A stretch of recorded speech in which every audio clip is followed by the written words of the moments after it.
it's a pleasure to have you here today, Ming, for our podcast. And when we getting started, why don't you introduce yourself to the audience to let them know who you are and what you do? Okay, so I'm Ming from Hong Kong, but I'm now working in Shenzhen, Guangzhou, and also sometimes need to go to other countries, for example, in the UK and also the US. So because we are doing some research in different countries, and also I'm developed my company in Shenzhen, which is doing the medical device. Okay. And are you affiliated with any universities or? Oh, yes. So actually I'm working in the Sun Yat-sen University, Guangzhou, China, so as an associate professor. So doing my research is a lot of different research methodology and also research projects. But over the years, I'm thinking about how to make the research become a product. So that's why I'm now setting up my company in Shenzhen. And what is your research specifically on? Okay, so my research is specific in medical research, especially in gestational diabetes and also the imaging of the endometrium of the women. Mm-hmm. So actually we are doing something new for them to do the investigation of some diseases. Okay. In terms of, you threw a lot of big words out there, right? If you're to use lay common language, what does your research do? Okay, so we are going to help the patient to understand the glucose level in an earlier stage. So the patient, when they input some of the information into the apps, and they will know about the situation. For example, do they have the gestational diabetes, or what is the chance to get these diseases? So we are going to help them to know earlier, and the doctors can help them in the earlier stage during pregnancy. So it's diabetes diagnostics? Yeah, something like that. Okay. So tell us about your journey, Ming. Where are you from? And I know we overlap because we both went to Oxford at the same time. Yeah. But where are you from, and what was your journey like going to where you are now? Okay, so I originally from Hong Kong, and then after my secondary education, I went to China for my medical degrees. So during this period of time, I set up my research goals. So after that, I come back to Hong Kong for my master's degree in public health, and after that, I go back to China to study my Ph.D. And after several years, I went to UK, Oxford, and for my research fellowship there. And then after that, I spent 2 years in Harvard University, United States, to finish my postdocs there. Okay. So you've been, so your journey includes China, Hong Kong, Oxford, and Harvard. Yeah.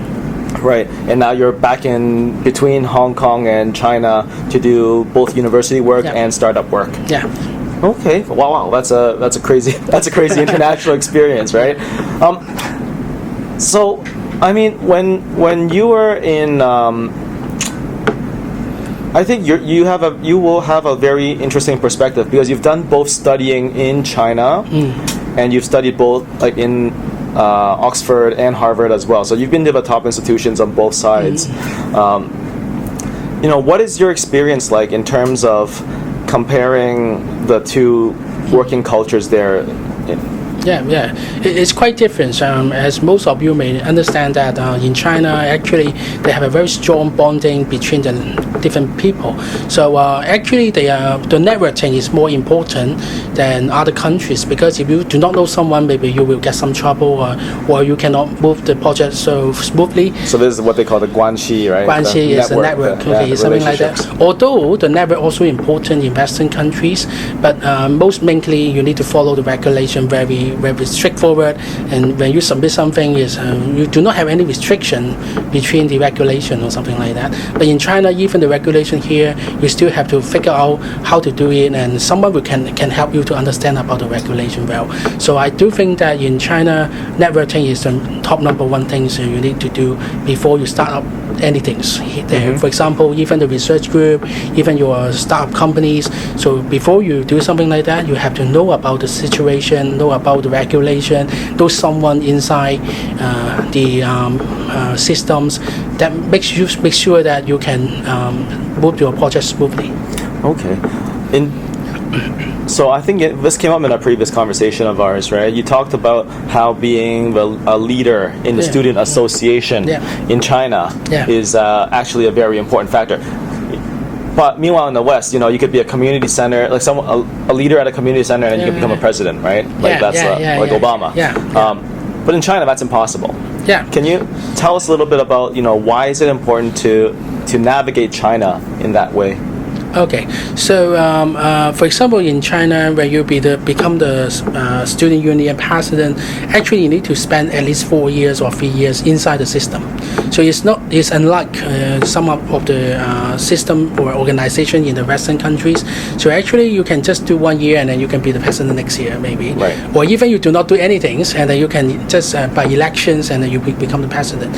But in China, it's something like the government system. You need to become the member and then you will become the vice department head, and then you will become vice president.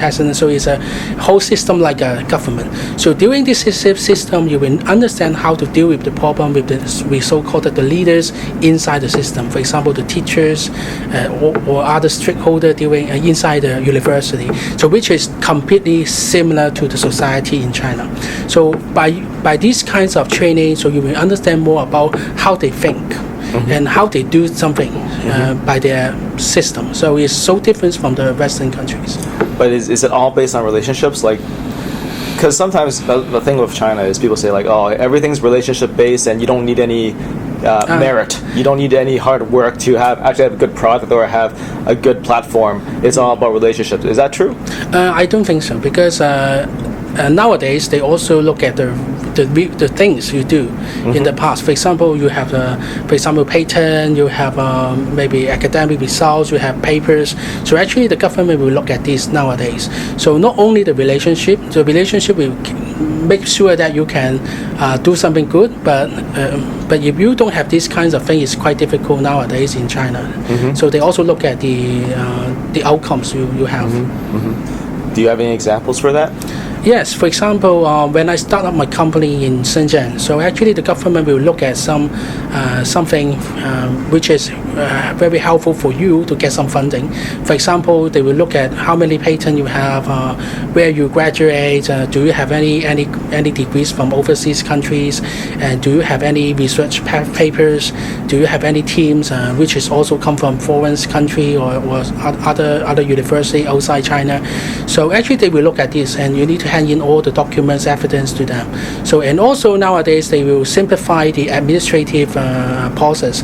So you just submit online and then you do not need to see anyone. So-called the 关系 is not so important in this stage because you cannot see anyone. So actually it's more and more simple than before. But after that, you will want to get more funding or more important funding later on. You have to know someone inside the system, then they will tell you how to do it, which is more simple for you to get the funding than you do not know anyone. Right. Okay. In terms of the soft skills, because that's one thing we're really interested in on this podcast. Yeah. What's we touched upon networking and the relationships, but what do you think are the critical soft skills that's different in the West per se versus the East?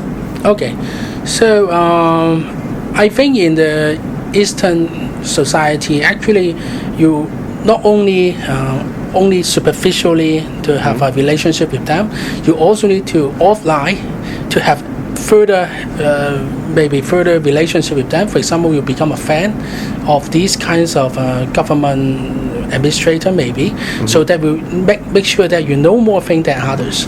But in the Western country, they may be careful about this, maybe, but depends. So actually, I do think that the soft skill is not only on the table, also the off the table. You also need to have some relationship with them. Right. It's better for you to understand how to do it before you communicate with them. But isn't it also kind of dangerous because off the table could also eventually turn into under the table? Yes.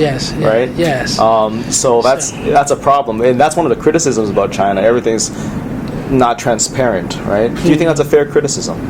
I do think that it's difficult to open anything to everyone. So because, for example, relationship is difficult to just describe by maybe by the dictionary, because it's more than that. Because, for example, it's humanity, it's something like psychological things. It's also related to your language. Everything come up is communication. So I do think that is quite open question for everyone to think about this. But I do think that is even in the Western country, you still need to do something like that. But not the money, not the cash or something like that. But you still need to keep a good relationship with all the officer. Yes. Right. So relationships. So you think in the East and West, the relationships are just as important, but it's how they frame it. It almost sounds like. Yeah, it's something difference in the methodology maybe. The methodology. Yeah, if you do the same thing to the professor in Western countries, maybe have a different results. Right. Maybe someone is don't like it. If you just give them the gift, it's, okay, why you give me a gift or something like that. Right. But in China, if you don't do something like that, maybe sometime in the festival, like Chinese New Year, maybe it's not something like related to cash or corruption, but it's something like to how to make friends with some other people. So actually, here is quite important for you to know at least some of these very traditional culture. Do you have any examples where you had to do this? Yeah, for example, in China, every year in Chinese New Year, at least you need to visit your supervisor during this period of time, and maybe a small gift, maybe just expect your something like some wording for them, okay, 新年快乐 or something like that, wish you have a happy new year. Yeah. So actually these kinds of wording is necessary for you to do something, and also sometimes it's a real thing, so you really want to appreciate them, you really thanks for their support. So actually in Chinese culture we are more likely to thank someone. I think sometimes it's similar in the Western country. For example, Thanksgiving, you will give a card to the supervisor, but it's similar, but in different time point. Right. I think it's similar. Right, and even in the West now, they're saying, one of the best ways to market is to build these relationships, send them cards, yes, maybe even gift them something that they really like, and so on. So it's in a sense this reciprocity is not so different, right? But it's the way it's framed, I guess. So. Being in, I want to go to your experience in Oxford and Harvard now. Having gone to both places, right? What's the difference between the UK system and the American system? I think the UK system is more traditional, so everything you should follow the regulations. So this is the first step for you to understand everything on the regulations. So you need to hand in the document by Monday. You should by Monday. You cannot send them on Thursday. So it's very straightforward regulations that you must follow. So for the US, actually, it's a little bit open. So although they also look at the deadlines, but they maybe have some point that they can help you a little bit extension for the deadline, much more easier than the UK. So this is the first come up in my mind is UK is more follow the traditional regulation, but the US a little bit open, and also depends on maybe the staff that you collaborate. Some may be good, some may be not good, but actually by using your communication skills, maybe you can do something on this. Right, but in terms of working with the way people navigate social life in Oxford versus Harvard, right? Is it and in terms of the student experience there, what's the difference between the two? Okay, so I do think about the Oxford is a more traditional one, especially in the social events. So you need to dress very well, and everything you need to perform like upper class citizen, not the normal population. Right. So actually they are more looking at your superficial things sometimes. Right. But in the US, actually it is also important for you to look like professionals, but they also look at your soft skills more than in the UK. Because the US, for example, in Harvard, so they are only looking at to train the leader in the coming futures. But in the Oxford, maybe they also train the professional, maybe train the leaders, maybe some of these will become leader later on, but it's not as specific as Harvard they train. So and also I do think that the university is some kinds of important for you to build up your network. So the network in Oxford is so different from the network in Harvard. So how is it different? I do think that in the UK system, actually, all of these may not be the leaders in some fields. They may become the professional, but in Harvard they will go to different countries. It's more likely to go back to their original countries, and they will become the leader in that particular countries. So and also maybe they will become the leader of the field, and that training is so different. And also in Harvard, the teachers or also professor will always say that I will support you. Always. If you ask them anything, okay, I support you. But in the UK system, they still consider other things, and they still want to teach you something. Right. So not only support, they want to teach you, want you to follow their step, and then it's a little bit different from the Harvard training. So Harvard is whatever you want to do, support you. Right. You want to quit? Okay, support you. You want to start, make a startup company? Okay, I support you. Whatever they will support. So it's so amazing that when I get admitted to Harvard, so okay, it's so different. So previously, you know that Oxford also top university, right. But it's so different. In Oxford, they will support you, but they will say that okay, you need to follow this one, and then you will become successful, right? But in Harvard, they never say that follow this one will become success. Follow yourself will become success. Right. So it's so different in these two schools. And from your opinion, which of the two is better? I think it depends. So if your society is something like the UK system, I do think the training is good in Oxford. But if you want to become the leader of the field, I think the Harvard one is better. So, and also, as you mentioned about what is the difference between UK and US, is quite complicated, but because even in the US, for example, MIT student is so different from the Harvard students. For the MIT student, they usually have a more training on the professional studies. So, for example, they need to know about the technique very well. They need to know about the programming very well. But in Harvard, they don't need to know about this. Oh, okay. The reason why they don't need to know about this so well because they can employ someone to do it well, right? So actually, the training is how to manage people and how to make sure that your aim can be fulfilled, can be successfully fulfilled in the coming future or become the truth. But not only by yourself, you also need to by other professionals. So the training is so different. So that's why the passing rate in MIT is so low because they want to make sure that every student when they go outside, they have very very strong background in the professional education. Right. But in Harvard, they although they set up very high entry bar, it is 80 marks actually, and you need to get 80 marks over 100 marks in order to get the degree. But actually, the exam is much easier than MIT. Oh, interesting. So it's more like even for MIT, the difference between MIT and Harvard, the MIT is more like technical oriented. The orientation is much more technical. Yes. Right? You gotta get the algorithm right. You need to know how to code properly, engineer properly. Yeah. But in Harvard, it's like how do you lead? How do you be a leader? How do you manage people? Yes. How do you develop soft skills too? Yeah. Oh, okay. And also this include in the admission process. So when they admit students from other places, and they will consider about this before they get admitted. So MIT more like the background, and Harvard more likely to get maybe you do something like the student union president. For example, you open your startup at 16 years old. Right. They were more likely to admit these kinds of students, but MIT want more strong background. So and also when they graduate, so we also talk about startups, right? So when they graduate, the Harvard student will do some startup in different aspects.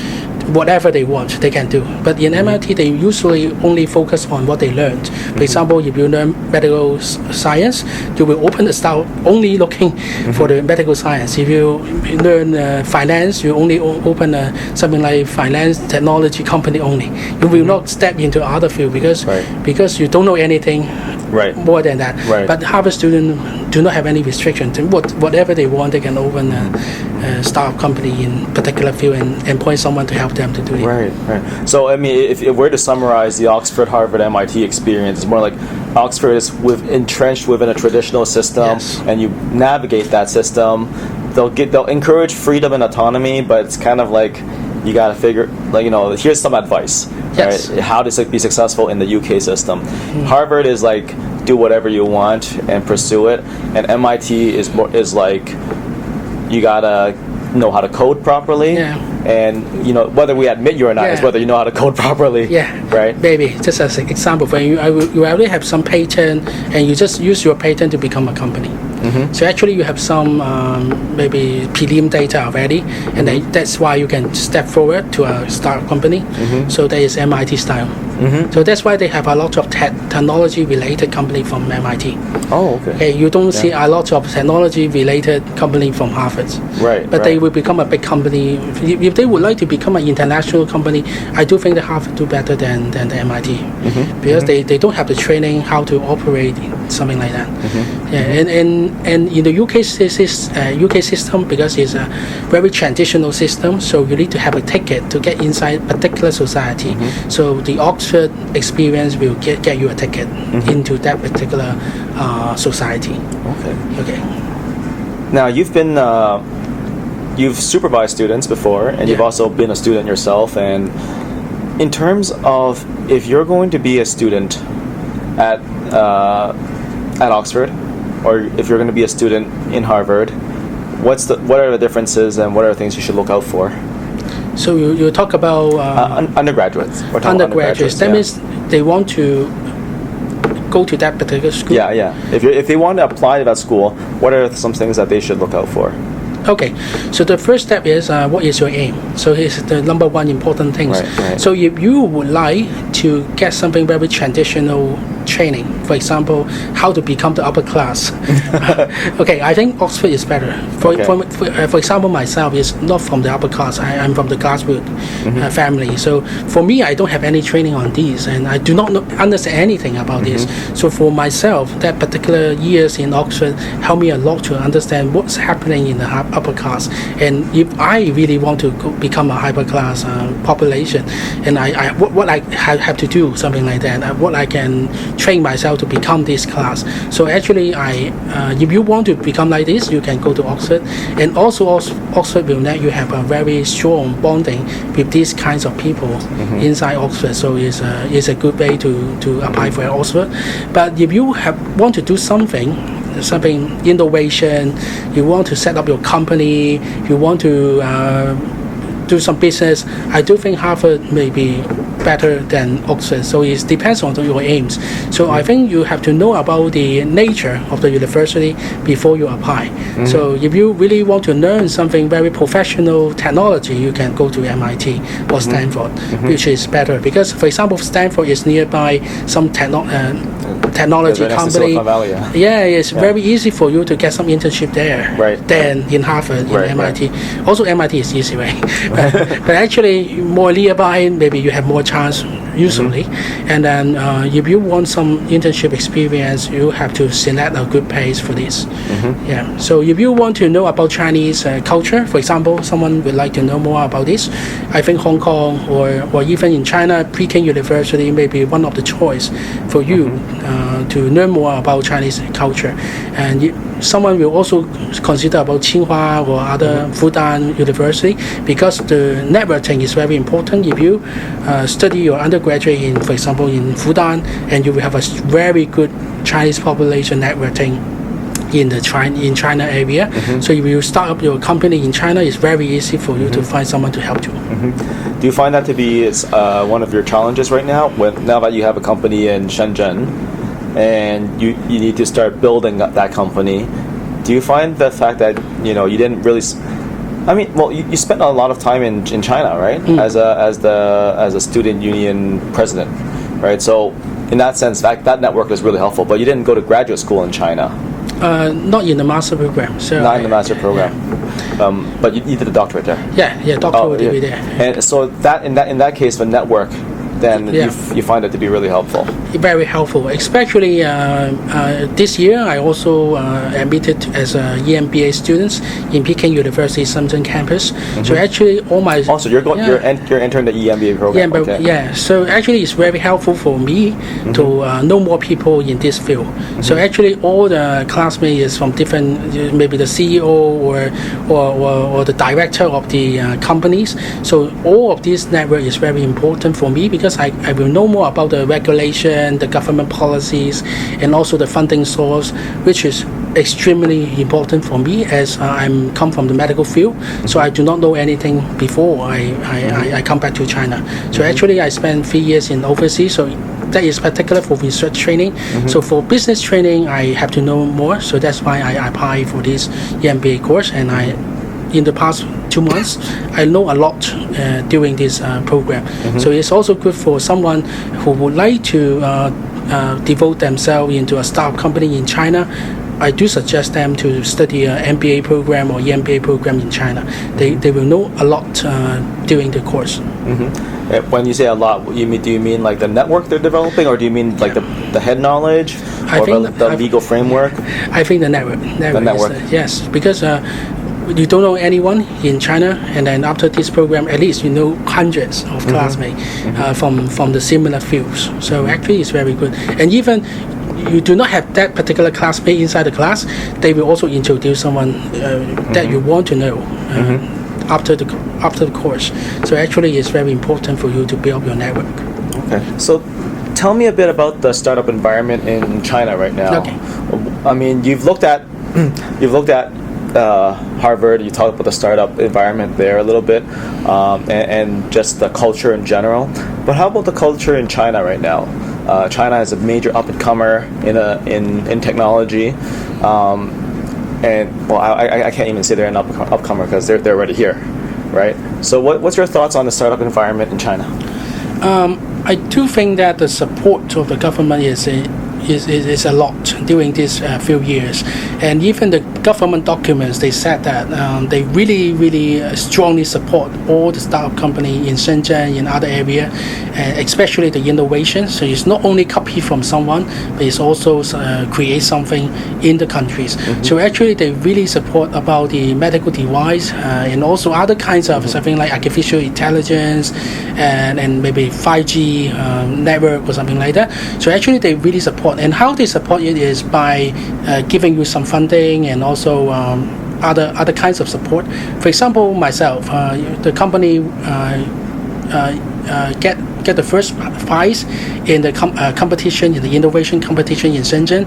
They actually will give you a lot of money to have your startup companies for the first year and second years, and also they will support, for example, the interest from the bank. So if you borrow money from the bank, they will cover these kinds of interest, and also they will support you for the maybe office area for 2 years for free. So actually, for the startup company, is very important. One of the important things is about the human resources as well. So the problem is you cannot find someone very talented to help you. So what they support is if someone from the overseas country with the Ph.D. degree, for example, in Oxford, and then when you come back to Shenzhen or you come to Shenzhen, maybe foreigners, and they will give you over 1 million RMB for your support, for your living expenditure, for everything. So which is cannot find in other countries. Right. So they're really intent on attracting talent towards Shenzhen. But like you said, a lot of it about you can get your foot into the door through the normal application process, but everything afterwards is networking. Yeah. Right. And Guanxi. If you're a foreigner coming from America or Canada or UK or Australia and you go to China, I mean, that's one of the main fears right now is you get it. Yeah, sure, you get your foot in the door, but the legal framework there and the relationships is so complicated for a foreigner to navigate. Yeah. If you don't know the language, that it's basically impossible, and it's best to stay out. I mean, what's your thoughts on that? Yeah, it's absolutely true. So for myself, if some foreigners would like to come to China, my suggestion is they come here for a half year's language training first. So during this half year, you can explore more things before you start up your company, and also you learn some very basic or necessary language before you start your company. At the same time, you can explore a partner inside China. So it's very important for you to find a partner inside China, because they will help you a lot. Not only the language, they also help you to build up the network with the governments, with other companies, and they will know someone very well, and then they could help you to make sure that you will be protected by the law, and also your partner will help you a lot. But doesn't that also make you vulnerable to your partner? Yes. So it's very important how to deal with this problem. So I do think that you have to find one first. Otherwise, you will have some trouble because all the documents in Chinese. So, for example, even you want to apply for the fundings, and you have to fill in the Chinese application form. So, which is very important for you to find a very good partner at the beginning. What's the talent pool like in China right now? Do you like the talent? Like, for a startup culture.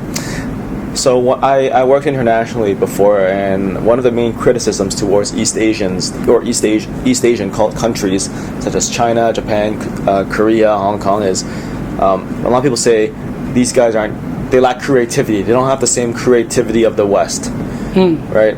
I mean, I heard that myself.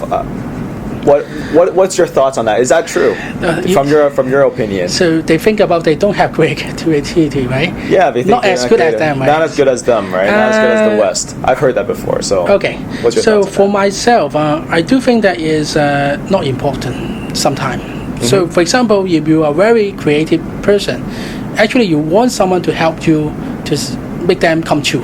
So actually they do not need to focus on this area. And for example, you have some idea to build up something new, and then they are a good worker for you to employ, right, to make your dreams come true. Execution, right? Then, right? So yeah, so it depends what you want. So if you don't have any creativity, and then you have to employ someone to think something new for you. So it's quite different mindset. So if you want to build up something new, okay, it's quite important for some talent to come to your company to do something like that. So which may not be the usual population in that particular countries, especially you said that in Asia culture is so different. They just follow someone's idea and make them come true, right? So it's important for them to think about this question. So here we have a lot of great people that can make your dreams come true. Execution. They're good at execution. So yes. So you want create something new. I think it's quite headache. So you have to use the money to keep them in China. That's why the government support you for the salary and also some life expenditure. So if they do something well in the foreign countries, and they also can do something well in China as well. So actually it's about the salary, about the living environment. So if you can attract them to come to China, I think it still can do something new in China as well. So and also nowadays the teenagers are quite different from the past. So if someone said that they are not enough creativity, but the teenager now is a little bit better because the training is so different from the past. So I do think that they also the undergraduate student is so powerful than before. They can create something new, but not the oldest one. So in my observation, I do think that this mindset will become a past soon. Right. If not already. Yeah, but now I do think that you can appoint someone very creative. Very creative now. Yes. So this impression of someone who is just a worker rather than a creative thinker, it's in the past. In the past, right, not now. Right. And so you find this even amongst the students you supervise? Yeah. So for example, when I give the idea to the students, and actually they can create something new for me. Not only follow my instructions, they also can think something rather than what you suggest. So actually it depends on the students themselves. Maybe something like personality. So actually if you want to find someone very creative, you can find in China as well. Okay. So right now you started your company in Shenzhen. What are some of the main struggles you're facing right now? Okay, so I think the legal things is very important because for myself, I also come from Hong Kong, not originally from Shenzhen. So a lot of things I do not know in these kinds of area. So I have to find someone to help me. So this is a number one problem.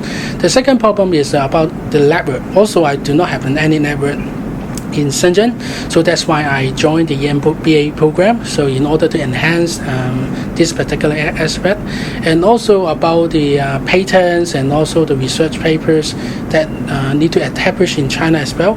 So which is I think it is not that difficult in this part because we have a lot of good university in China, and also the university quite support the company to build up something new.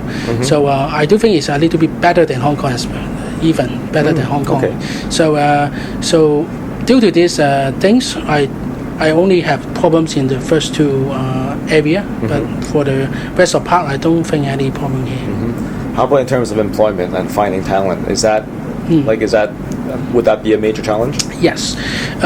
Even in China, we have different areas that really support innovation. For example, Beijing, Shanghai, Guangzhou, Shenzhen, which is so these are the innovation hubs. Innovation hubs, but something like the environment problems, weather, something like that. So some foreigners do not like to go to Beijing. Yeah. Pollution. Sometimes pollution, sometimes the environment not as good as other places in China. So we do have a lot of choice actually. So for example, in Shenzhen, we have a lot of very good area that the foreign talent would like to join the company in that particular area. So very beautiful environment, good weather. For example, in South Park, we actually have good weather here. So actually, some of them will really like to come to, for example, Shenzhen and Guangzhou more than in Beijing sometimes. So it depends on different factors. So and also in China, it's quite welcome foreigners, as some of you may know about this. We really welcome foreigners. It's unlike some of the other countries, they don't like foreigners, but here really like the foreigners. If the foreigner really want to work in China, always welcome. Would they have would you say they have a certain? I mean, when I think about foreigners in China, I get there's two types of foreigners that I think of, right? There's a foreigner that can't. The impression is the foreigner that can't make it in North America decides to go to China and to teach English or something. Just following a stereotype, you know what I mean? Yeah. And then there's the foreigner that is going to China because there's a booming opportunity and they want to embrace it, right? I guess what I'm trying to say is when we're looking at when you're saying they welcome foreigners, do you mean they welcome both? Because like you still hear stories where kids would walk up to someone like a white person and they say, "I've never seen a white person. Can we take a picture?" You know, there's this type of fascination. Are you talking about this type of fascination? Or are you talking about like welcoming foreigners to innovate, to contribute, to build their business? Up to now, I do not know in the future, but up to now it's both. Both. So yeah, even you are not really good in other area, but you are speaking English, because we have so many demands on learning English up to now. Still, a lot of students would like to learn.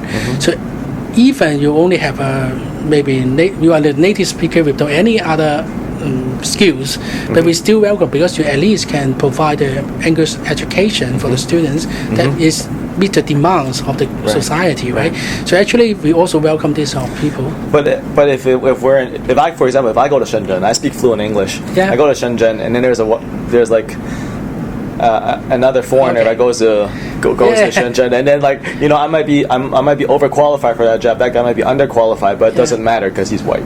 Yeah. Right, that still applies. Up to now is something like that.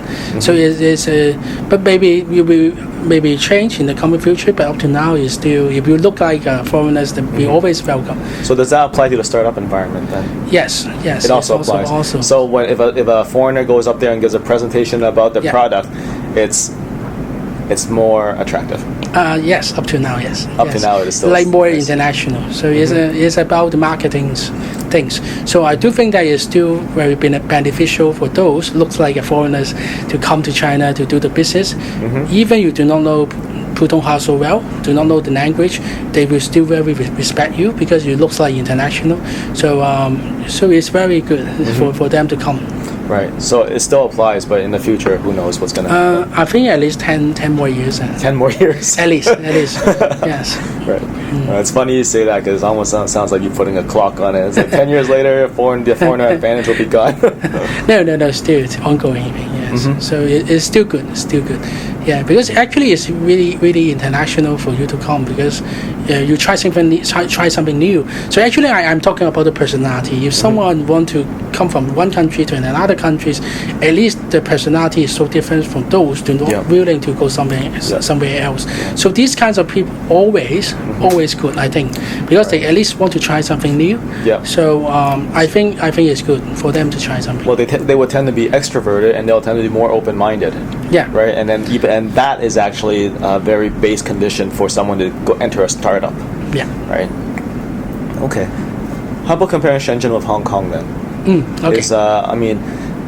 is Hong Kong still a good place to start a business and for a startup, or do you think that advantage is eroding? Okay, so it depends on the business you do. So for example, if you do something innovation, you need a factory, you need to make your product become a true product. It's not only PowerPoint. So it's quite difficult to do in Hong Kong, because if you only set up a company in Hong Kong, we don't have factory. So if you do any imaging company, device company, you never have a facility to do this. Right, because even the Hong Kong companies, they use the Chinese factories. Yes, so it's quite different from Shenzhen. Because Shenzhen, you can set up your company, you can set up the factory, you can make your product very quickly. And also, for example, medical device, you have to do the CFDA in China. So it's quite difficult for a Hong Kong company to do the CFDA in China.